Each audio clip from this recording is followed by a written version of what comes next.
प्रयागराज महाकुंभ में स्नान करने वालों का आंकड़ा 50 करोड़ को पार कर गया है, लेकिन इन सब के बीच एनजीटी में सीपीसीबी ने एक रिपोर्ट दाखिल की है जो चौंकाने वाली है, हैरान करने वाली है और परेशान करने वाली है। रिपोर्ट के बारे में बताएंगे, लेकिन लोगों की आस्था देखिए, लगातार स्नान ये चल रहा है, लेकिन जिस तरीके से रिपोर्ट आई है वो बताती है कि आस्था के साथ खिलवाड़ हुआ है।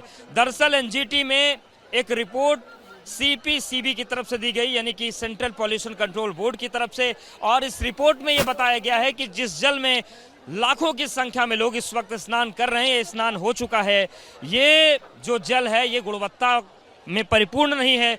आचमन तो छोड़िए, इस जल की शुद्धता इतनी भी नहीं है कि इसमें स्नान किया जा सके, क्योंकि जो नदी की जल की गुणवत्ता में गिरावट है, इसमें कहा गया है कि बायोकेमिकल ऑक्सीजन डिमांड बहुत ज़्यादा इसकी थी, जो कि स्नान के लायक भी से नहीं छोड़ती। इसके अलावा फेकल कॉलीफॉर्म का स्तर बहुत ज़्यादा पाया गया, जो सीधे इशारा करता है कि जो मल है बहुत ज़्यादा है। और इसके अलावा जो सीवेज ट्रीटमेंट प्लांट हैं प्रयागराज में बनाए गए हैं, दावा किया गया कि साफ़ सफाई रखी गई है, उन पर भी प्रेशर बहुत ज़्यादा है।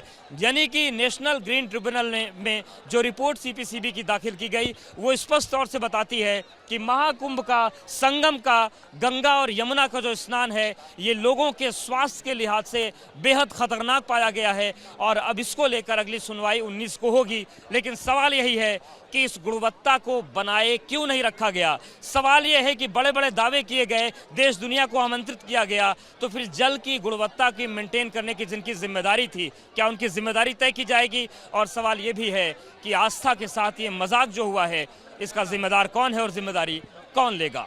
सूरज पांडे के साथ अवधेश, एबीपी न्यूज, प्रयागराज।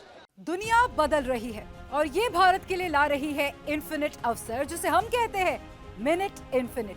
आइए आइडियाज ऑफ इंडिया के मंच पर समझे इसी मिनट इन्फिनिट को 21 और 22 फरवरी abplive.com पर।